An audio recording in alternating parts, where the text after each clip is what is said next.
Hi, this is Leonard Kish with Health IT TV. I'm here with Dr. Danny Sands, who is the Chief Medical Officer for Conversa Health.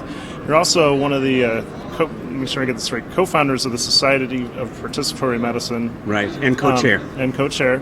And also very famous for being e-patient Dave DeBroncart's primary care physician. Yeah, I used to have an identity of my own, but once I launched Dave in this space and he just took off, it's like I'm just known as Dave's doctor.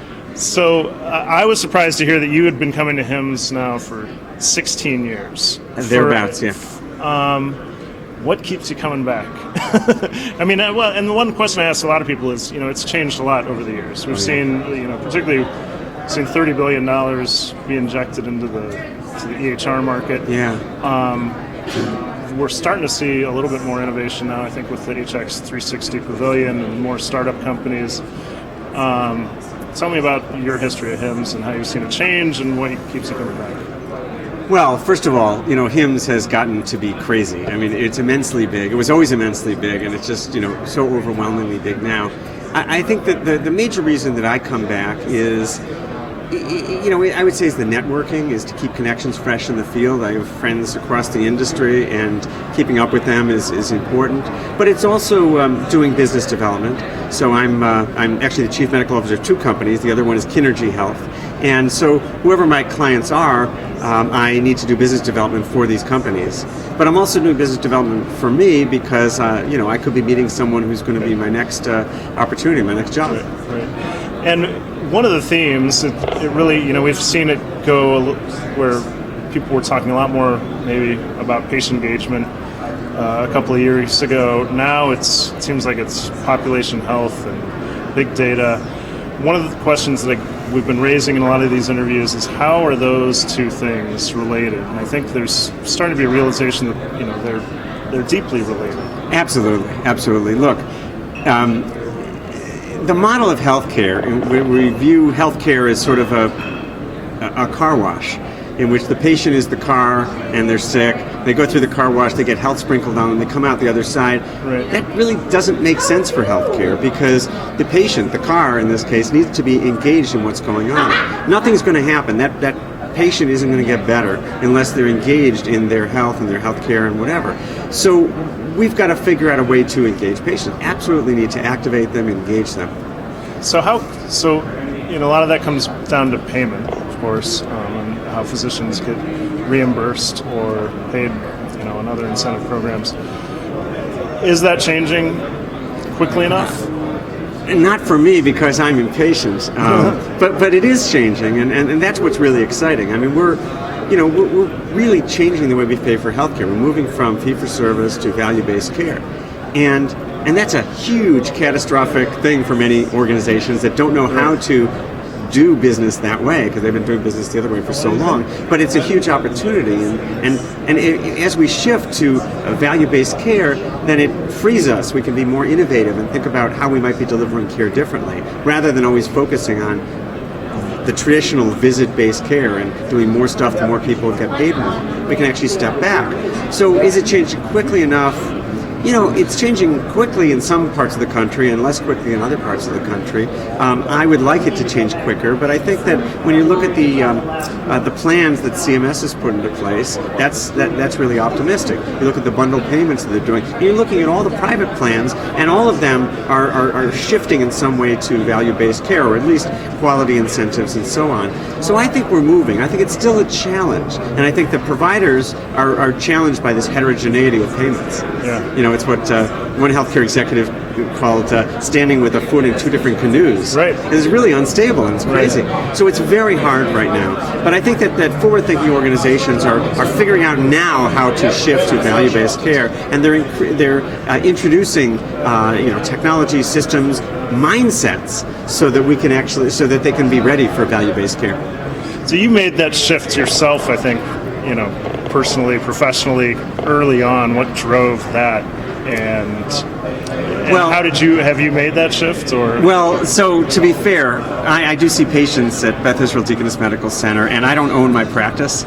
So our practice is true. Increasingly, our practice's money is coming from value-based care contracts, but we're still in this heterogeneous heterogeneous payment modes, and it's very difficult. I think philosophically, I've made the shift in the sense that I don't want to bring patients in when they don't need to come in. I want to figure out a way to provide care for them outside of traditional visits.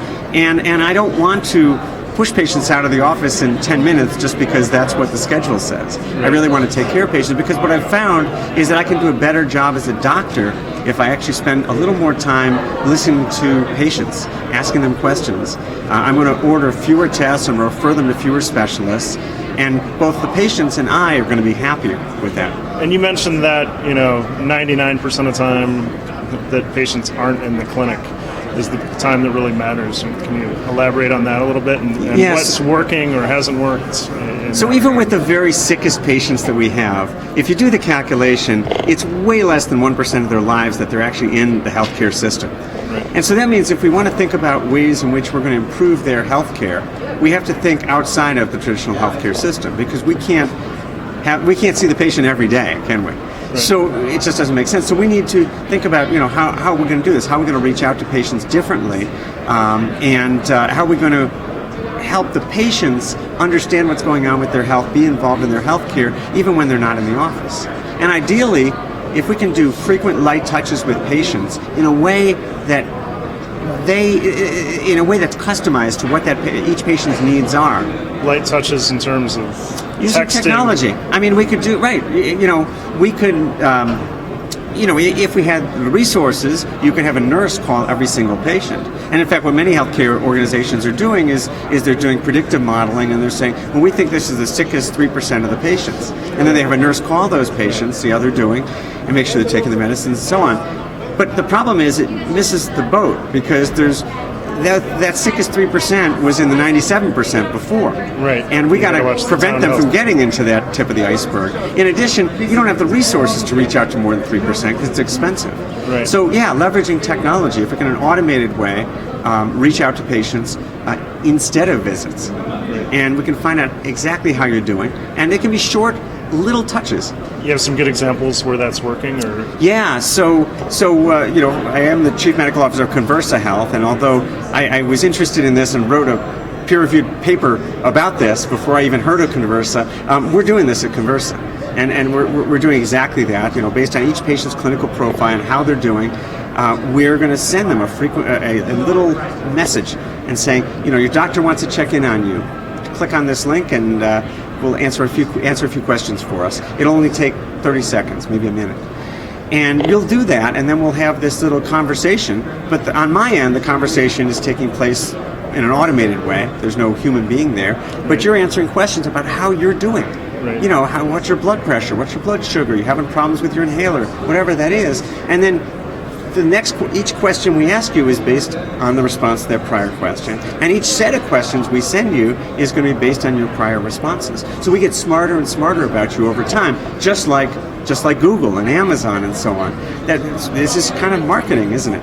Because we want to really engage you in your health, and we want to educate you and so on. We need to really know you. It's about attention at the end of the day, right? It is. And that helps with attention. It is. So it's about attention. You need that attention, and then you need the engagement. So we need to get your attention, you need to click through, and then we got to keep you engaged. And as long as you do that, you don't need to come into the office hardly at all. Right. So that's really what we move to, and and even if you're tiptoeing in the water, you don't want to use any technology, whatever. I would suggest to the doctors out there, instead of bringing patients back to recheck their blood pressure, if you make a change or something, why don't you just try on your patient portal, ask patients, will you send in your blood pressure measurements? Just email it to me. Check it a few times, send it in to me. That's a way of engaging the patient in their health as well. Right. Not automated, of course. Right. But it changes their mental focus. That's right. Towards their health. And they don't have to come in, because really, it's really interesting. We bring people into the office as a matter of routine. We doctors, I mean. Right. So, we say, well, you've got this condition, you're going to come in 3 months. And then once you come in 3 months, this is the thing that blows my mind. You come in 3 months, you're taking up an appointment slot from someone maybe who needs to be there, who really needs that attention, and you come in and I say, okay, you're doing fine. So I've spent 10 minutes with you, I've determined you're doing fine, and sent you on your way. So from my perspective, okay, I wasted 10 minutes. From your perspective, you took half a day out of your life to come and see me. And what's up with that, right? That just doesn't make sense to me. Yeah. And it's wasteful. Yeah. So that's why I think this is where we need to be moving, and we could do a much better job not only managing these medical conditions, but even managing surgical condition, looking at people before and after they've had surgery. Yeah, I think Lots that's of things. one of the bigger frustrations I had from surgery several years ago was just that, you have simple questions. You don't need a visit. You don't need to come in. You don't even need really a phone call to, be put on hold for hours on end. It's just so the systems we have in place are just so inefficient. But I think a lot of that still goes back to payment. Well, it does. But part of my transition, honestly, came way before this. Right. So I've been using email with patients since 1991. And in 1998, I co-authored the very first guidelines on how to do that. So what I found in my practice is that I can reach out to you, you can reach out to me, you can avoid visits altogether, right? Because we can take care of this through through messaging, essentially, right? And I found that tremendously powerful. But it's another thing too. So if you and I wanted to get to know each other, and I said, okay, we're going to have coffee at Starbucks, and we're going to spend 10 minutes together. Right. And the next time we do that is going to be a year from now. Right. And we'll do that every year. We're going to spend 10 minutes together. Right. How long is it going to take us to get to know each other? Yeah. So a lifetime. It's going to take forever, right? So actually, this technology is useful because there's engagement in between. It's really augmenting our relationship, even when we're not face to face. Just like you connect with friends and family around the world, even though you're not seeing them, and you feel like you're in touch with them.